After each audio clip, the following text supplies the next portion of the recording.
Que Dios les bendiga, hermanos y amigos.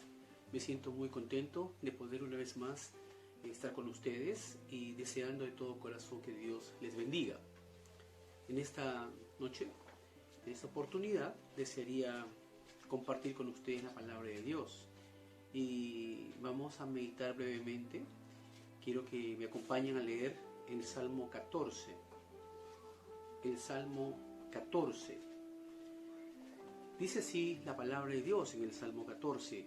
También les voy a pedir, antes de leer y orar, que tengan sus Biblias, por favor, en sus manos, y vamos a leer algunos textos bíblicos.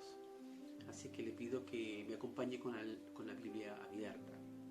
Empezamos con el Salmo 14, 1, nada más. Dice el necio en su corazón: no hay Dios. Se han corrompido, hacen obras abominables. No hay quien haga el bien. Amén. Vamos a orar. Dios, te damos gracias por esta preciosa oportunidad que nos das de reunirnos a través de esta forma, de este medio, para poder adorarte y bendecir tu nombre, para poder expresarte con nuestros labios y nuestro corazón, Señor, que te adoramos, que te amamos, y que sin ti no podemos vivir. A ti sea toda la gloria, bendito Señor, Dios bueno, Dios misericordioso, Dios grande, Dios providente. A ti sea toda la gloria. Gracias, Señor, por esta oportunidad que nos das. Te pedimos ahora que nos ayudes a meditar en tu preciosa palabra, que sea tu Espíritu Santo siempre enseñándonos, Señor, acomodando las cosas que tú quieres que acomodemos en nuestro corazón, en nuestra mente, en nuestra forma de comportarnos. Te damos gracias en el nombre bendito de Jesús. Amén. Una lamentable descripción es lo que hoy día vamos a compartir. 1000 años antes de Cristo teníamos al profeta Samuel, y él a los judíos, a los sacerdotes, les es de mucha bendición Samuel. Pero Samuel veía que el pueblo de Israel había perdido la esencia de su humildad, de su autenticidad, y se había adaptado una forma superficial y religiosa en la ceremonia en el tabernáculo de Dios. Así que adoptaron más bien una actitud religiosa que una actitud auténtica. Entonces Samuel les dice: se complace Dios, como dice en 1 Samuel 15, 22, se complace Jehová tanto en los holocaustos y víctimas como en que se le obedezca. Y la respuesta es no se complace el Señor en que uno haga ritos, pero su corazón y su actitud esté contraria a la palabra de Dios. 1000 años después, Jesucristo estaba aquí en la tierra. En Mateo 7, 21, le dijo a sus discípulos: no todo el que me dice Señor, Señor, entrará en el reino de los cielos, sino el que hace la voluntad de mi Padre que está en los cielos. ¿Qué es lo que pide Dios entonces? Dios no pide que nosotros cambiemos solamente de actitud. Él no solamente pide que vayamos a la iglesia de vez en cuando y adoptemos una conducta religiosa en la iglesia, en el templo, y una conducta diferente en nuestra vida cotidiana. Dios pide autenticidad. Dios pide que nosotros seamos genuinos. Dios pide que nosotros volvamos a Él, le entreguemos nuestro ser, que Él sea el dueño de nuestro corazón. Entonces Dios no pide la vida religiosa. Dios no pide una actitud aparente de los seres humanos. No, Dios pide tu corazón, Dios pide tu vida, y Él quiere glorificarse a través de nuestra obediencia, de nuestra consagración. En el Salmo 14, solamente vamos a meditar en el Salmo 14, versículo 1. Aquí tenemos una descripción de la humanidad. Porque la palabra de Dios no solamente ha sido dada para el pueblo de Israel y no solamente ha sido dada para la iglesia. La palabra de Dios ha sido dada para toda la humanidad. Y en este versículo 14.1, el Salmo 14.1, vamos a identificar cómo describe este salmista al ser humano. Así que vamos a desarrollar brevemente 2 puntos. El primero es el corazón del necio. Y dice la palabra del Señor así: dice el necio en su corazón, no hay Dios. Cuando dice la palabra de Dios, dice el necio en su corazón, no se está refiriendo específica e individualmente a una persona. Cuando dice la palabra de Dios, dice el necio en su corazón, aquí la palabra necio está representada toda la humanidad. Ahora, en el fondo del corazón del ser humano hay una necedad. La necedad es no aceptar el señorío de Dios. Así, según la filosofía, según la epistemología, existen 2 tipos de ateísmo. El primer tipo de ateos son los ateos exprofesos. Los ateos exprofesos son aquellos que no reconocen a Dios, no creen en Dios. Ellos intentan racionalizar su ateísmo, pero también ellos defienden el derecho a elegir si van a creer o no en Dios. Están en su derecho.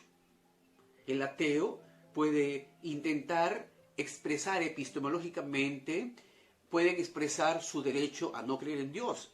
Es asunto de ellos. Pero ese es un ateísmo exprofeso. Hay científicos ateos, políticos ateos, persona común corriente atea, que de alguna manera quiere racionalizar su ateísmo, quiere explicar su ateísmo. ¿Saben, hermanos?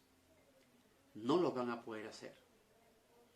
Porque la mente del hombre es importante y es capaz, pero es reducida para entender la majestuosidad de Dios y de la creación completa. Entonces, ateos han existido siempre en la historia de la humanidad. Ateísmo exprofeso. El otro tipo de ateísmo se llama el ateísmo de praxis o ateísmo pragmático. El ateísmo pragmático es el ateísmo en que las personas creen en Dios, o por lo menos pretenden creer en Dios, o dicen que creen en Dios, pero con su actitud, con sus valores, demuestran absolutamente todo lo contrario. Así hay personas que van a la iglesia y son ateas, porque hay un asentimiento mental, hay un reconocimiento del alma, pero una vez que ellos terminan el culto, empiezan a vivir conforme a principios que no emergen de la palabra de Dios y empiezan a vivir sin temor a Dios. Eso se llama ateísmo pragmático. Ateísmo en el corazón y en la mente, pero sobre todo un ateísmo pragmático. Cuando dice la palabra de Dios, dice el necio en su corazón, no hay Dios. ¿Qué clase de ateísmo es? ¿Exprofeso o pragmático? Es el segundo, ¿no? Porque acá dice el necio en su corazón, no hay Dios. Así que el Señor está hablando aquí de un ateísmo pragmático. Aquellas personas que pudiendo decir que creen en Dios, porque las personas dicen que creen en Dios, dice la palabra de Dios en Santiago, que los demonios creen en Dios, el diablo cree en Dios. O sea que un ateo, ¿no?, es más, es más racional que el mismo diablo. El diablo, dice la palabra de Dios, conoce a Dios. Y los demonios creen y tiemblan porque ellos conocen quién es Dios. El ateo pretende ser más inteligente y más astuto que el mismo diablo. Por eso dice la palabra de Dios, dice el necio en su corazón, no hay Dios. Aquí identifica al ateo como un necio. Muy bien. En el Salmo 14, versículo 2, dice: Jehová miró desde los cielos sobre los hijos de los hombres para ver si había algún entendido que buscara a Dios. Cuando dice que Jehová miró desde los cielos, Bueno, Jehová es Dios soberano. Y desde su ubicación y sus atributos de omnipresencia y omnisciencia, escudriña los corazones de todos los hombres. No existe, pues, un ser humano, uno solo, que escape del escrutinio divino. Él conoce el corazón, Él conoce la mente, Él conoce lo que nosotros no conocemos. Conoce los pensamientos de las personas y el corazón de las personas. Por un momento vamos a Jeremías 17, 9 y 10. Jeremías 17, 9 y 10. Cuando Jeremías, el profeta, está hablando precisamente al pueblo de Israel desbocado en sus pecados, y ellos creían que Dios estaba tan distante de ellos, o pretendían hacer una vida religiosa, pero no genuina. Entonces, Jeremías 17, 9 dice: engañoso es el corazón más que todas las cosas y perverso. Miren las características del ser humano, que el corazón del ser humano. Engañoso es el corazón más que todas las cosas y perverso. ¿Quién lo conocerá? Hace la pregunta. Hago la pregunta yo. Me pregunto a mí mismo. ¿Conoce usted su corazón? ¿Conoce usted el corazón de su esposa? ¿De sus hijos? ¿Conoce usted el corazón de las personas? ¿Conocerá el psicólogo el corazón del hombre? ¿El psiquiatra el corazón del hombre? ¿El cardiólogo conocerá el corazón del hombre? Quizás el corazón físico, pero no el alma, el espíritu, el pensamiento.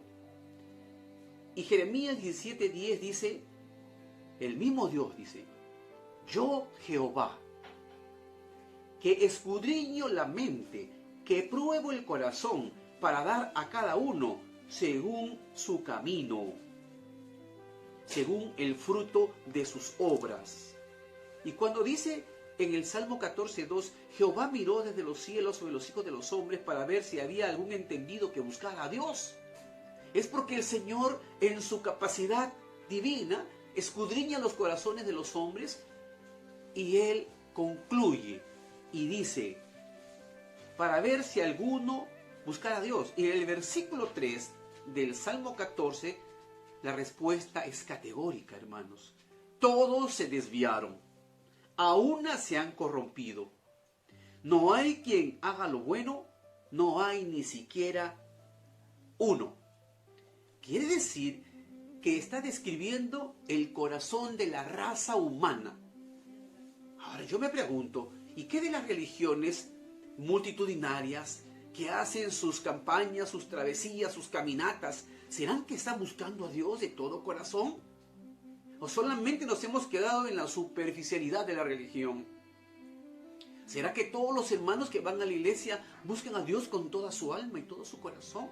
¿O no serán que son ateos pragmáticos, que dicen amén y que dicen gloria a Dios, pero que con sus hechos están demostrando que no creen en Dios y que no temen a Dios? Entonces la palabra del Señor dice, está describiendo, dice el necio en su corazón, no hay Dios, en su corazón. Muy bien, entonces el corazón del necio es el corazón de la humanidad. Un ateísmo es profeso, a quienes todos conocemos. Hay ideologías, filosofías ateas. Y la otra es el ateísmo pragmático, que es la gran mayoría de personas religiosas, que con sus labios dice que adoran al Señor y creen en Dios, lo dicen que creen en Dios, pero con sus hechos y actitudes están demostrando todo lo contrario. A eso se llama religiosidad, pero también se llama ateísmo pragmático.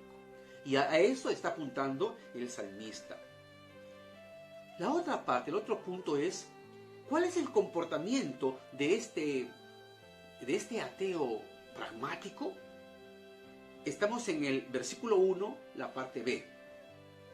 Se han corrompido, hacen obras abominables, no hay quien haga el bien. La palabra obras abominables no es cualquier obra. No es planchar, cocinar, estudiar. No, esas no son obras abominables. Esas son obras normales y cotidianas. cuando uno duerme, cuando uno cocina, cuando uno estudia, cuando uno trabaja. Son obras cotidianas y normales que todos los seres humanos debemos hacerlo y debemos hacerlo bien. Las obras abominables, la palabra abominable significa to'evah en hebreo y significa actitud detestable, actitud repulsiva y actitud asquerosa delante de Dios. Qué fuerte es la palabra de Dios, pero eso es lo que significa to'evah. Ahora, el necio no solamente se deleita en estas obras abominables, sino que las promueve. El que es ateo pragmático o el humano religioso puede ir a la iglesia y puede dar su ofrenda y puede pensar que todo está bien y que puede ayudar al prójimo. Por eso la palabra del Señor dice en 1 Corintios 13, ¿qué me vale que yo ore en lenguas, que yo profetice, que yo dé mi cuerpo para ser quemado, que entregue todas las limonas del mundo en este momento que tanta necesidad hay? ¿Voy a ganar el cielo por las limosnas? 1 Corintios 13 dice que de nada me sirve, porque solamente son actitudes humanas que surgen de un corazón corrompido que quiere callar su alma de los pecados que uno comete. ¿Cuál es el comportamiento del necio según la palabra de Dios? Obras abominables. Y la palabra abominable significa que para Dios es detestable, es lo que es asqueroso a la presencia de Dios, es insoportable.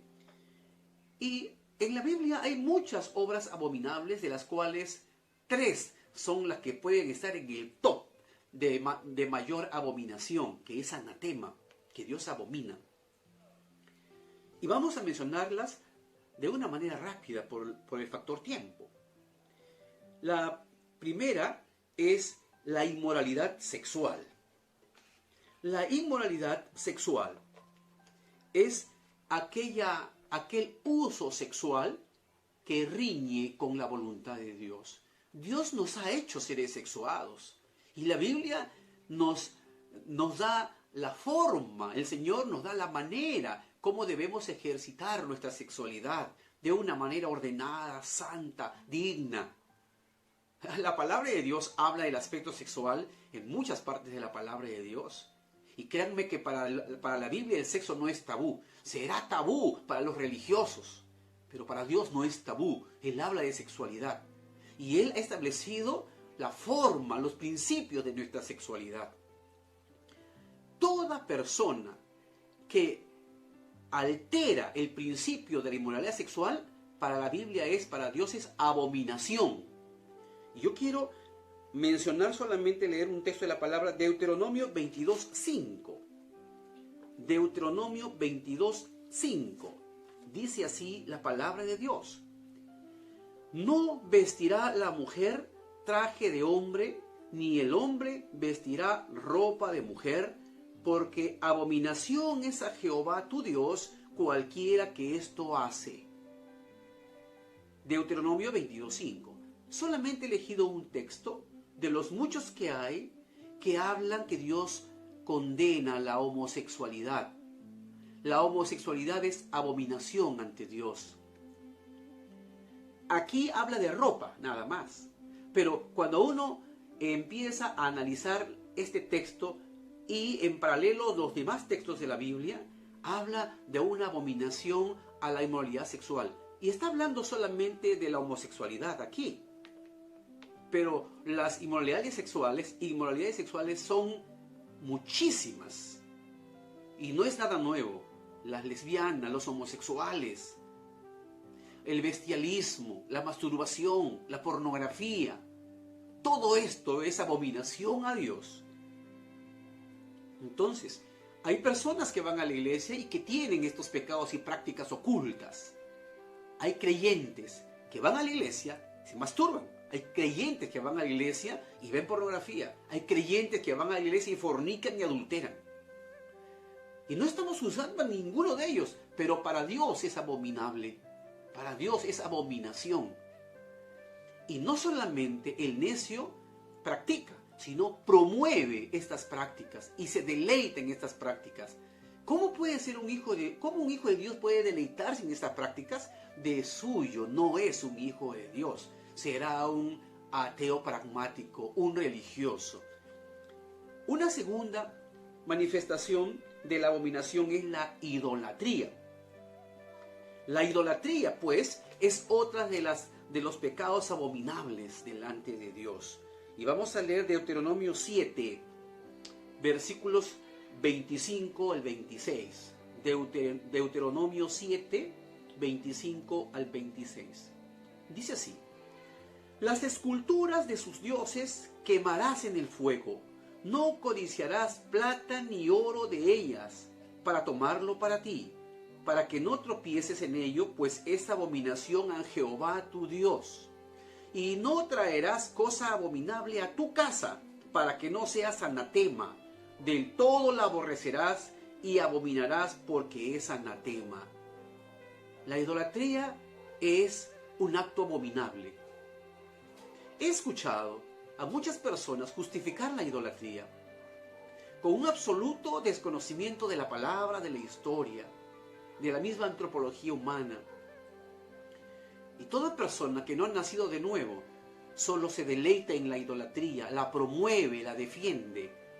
Es una evidencia de que no es un genuino creyente, porque Dios es celoso, único, es incomparable. Entonces toda idolatría es abominable. Y la historia humana está teñida de inmoralidad y de idolatría. Otras obras abominables hay. Pero quiero que por favor podamos leer en Proverbios capítulo 6. Proverbios capítulo 6, versículos 16 al 19. Acá tenemos otras prácticas que Dios abomina. Y esta lectura que vamos a hacer ahora es una abominación. Dios abomina a toda aquella actitud humana que daña al prójimo. Quiere decir que un hijo de Dios no debe hacer algo que dañe a su prójimo, a cualquiera. Su prójimo es cualquier ser humano, por más pecador que sea. La homosexualidad es una abominación, pero si yo veo un homosexual en la calle, yo no soy homofóbico, no es una persona que odia a las personas, no, es un ser humano que necesita la misericordia de Dios, como lo es un ateo pragmático, que pudiendo estar en la iglesia es tan igual o peor que el homosexual o que el drogadicto, porque es un ateo pragmático, es una persona que no anda en el temor de Dios. Pero aquí en Proverbios capítulo 6, versículo 16 al 19, dice así la palabra de Dios: 6 cosas aborrece Jehová, y aún 7 abomina su alma. Ojo con esto. 6 cosas aborrece Jehová, y aún 7 abomina su alma: los ojos altivos, la lengua mentirosa, las manos derramadoras de sangre inocente, el corazón que maquina pensamientos inicuos, los pies presurosos para correr al mal, el testigo falso que habla mentiras y el que siembra discordia entre hermanos. No podemos hoy día analizar cada uno de estos seis características o acciones de las cuales Dios aborrece. Pero usted puede meditarlas y leerlas, Proverbios, en el capítulo 6, versículos 16 y 19. En una sola frase puedo decir: Dios aborrece entonces toda actitud humana que va a dañar a otra persona voluntariamente, aquel que maquina, aquel que murmura, aquel que calumnia, aquel que daña. Esas personas, según la palabra de Dios, son necias y sus prácticas son abominables a los ojos de Dios. Entonces podemos concluir que el necio, la humanidad, en este caso, en sus prácticas demuestra que está apartada de Dios. Entonces, la inmoralidad sexual, la idolatría y el daño a su prójimo. Mire que estamos leyendo la palabra de Dios, que según es antigua. Sin embargo, estamos en el año 2020 y si usted observa el mundo en el cual nos encontramos, tiene estas mismas características. Inmoralidad sexual, idolatría y hostilidad al prójimo. No ha cambiado el ser humano. El ser humano es el mismo, como dice la palabra de Dios en el Salmo que acabamos de leer, en el Salmo 14. Dice: el necio en su corazón, no hay Dios. Se han corrompido, hacen obras abominables, no hay quien haga el bien. Y quisiera finalizar esta meditación con Juan 8, 34 al 39 o 37. Evangelio según San Juan, capítulo 8, versículo 34. Juan 8, 34. Y vamos a leer la palabra de Dios cuando Él estaba hablando a sus discípulos. Dice: Jesús les respondió: de cierto os digo, que todo aquel que hace pecado, esclavo es del pecado. Y el esclavo no queda en la casa para siempre, el Hijo sí queda para siempre. Así que, si el Hijo os libertare, seréis verdaderamente libres. Sé que sois descendientes de Abraham, pero procuráis matarme, porque mi palabra no haya cabida en vosotros. Quiere decir la palabra de Dios, está hablando a los religiosos de ese tiempo, que presumían ser pueblo especial de Dios. Pero el pueblo especial de Dios no es racial, hermanos, es espiritual. O sea que el hecho que uno nazca en Israel no le atribuye inmediatamente que sea una persona que honre y que tema a Jehová. Ese judío tiene que arrepentirse, como un peruano tiene que arrepentirse, como un chino o un ser humano de cualquier nacionalidad. Tenemos que arrepentirnos para poder ser un hijo de Dios. Y el Señor Jesucristo, entonces, vino a este mundo para derramar su sangre, para que el que creyere en el Señor, la sangre que derramó en la cruz tiene suficiente poder para limpiar nuestro corazón y limpiarnos de la inmoralidad sexual, limpiarnos de la idolatría y limpiarnos de toda actitud que ha dañado a nuestro prójimo. Entonces, en esta oportunidad, estimados hermanos, una lamentable descripción. Ya hemos compartido cuál es la penosa descripción del ser humano que la Biblia habla. Pero no solamente describe la palabra de Dios, también nos da una alternativa. La alternativa es la misma de siempre. Trae Dios la salvación al ser humano en Jesucristo. Viene Cristo, derrama su sangre en la cruz del Calvario para que todo aquel que cree en el Señor Jesucristo no se pierda, sino tenga vida eterna. Que la sangre de Jesucristo nos limpia de todo pecado. Todos los pecados que hemos cometido pueden ser lavados con la sangre de Jesucristo. Ya el Señor derramó su sangre en la cruz del Calvario y en Él podemos ser salvos. Por eso, hermanos, los que amamos al Señor y los que pretendemos seguirle al Señor, amémosle de todo nuestro corazón. Que en el Señor somos una raza diferente. Somos un pueblo diferente porque amamos al Señor y debemos de vivir con dignidad nuestra fe. Que Dios bendiga tu vida, nuestra vida, y que nos haga creyentes genuinos. En el nombre del Señor, que Dios te bendiga. Vamos a orar. Amado Padre Celestial, gracias te doy en el nombre de Jesús por la oportunidad que me has dado de compartir tu palabra. Verdaderamente los seres humanos te necesitamos, Señor, porque confesamos con nuestros labios, pero hacemos otras cosas. Amado Dios, perdona nuestras maldades, nuestra hipocresía, nuestra religiosidad. Queremos nosotros ser auténticos, Señor. Lávanos con la sangre de Jesucristo. Lava nuestra patria, Señor, de tanta inmoralidad, de tanta idolatría, Señor, de tanta religiosidad. Ayúdanos, Dios del cielo, en el nombre de Jesucristo, que este momento en el cual pasamos, Señor, podamos levantar nuestras manos, podamos abrir nuestro corazón para que sea nuestro corazón tu templo. Gracias, Señor, en el nombre bendito de Jesús. Amén. Amén. Que Dios te bendiga, hermanos, y gracias por tu tiempo. Un abrazo de mi parte.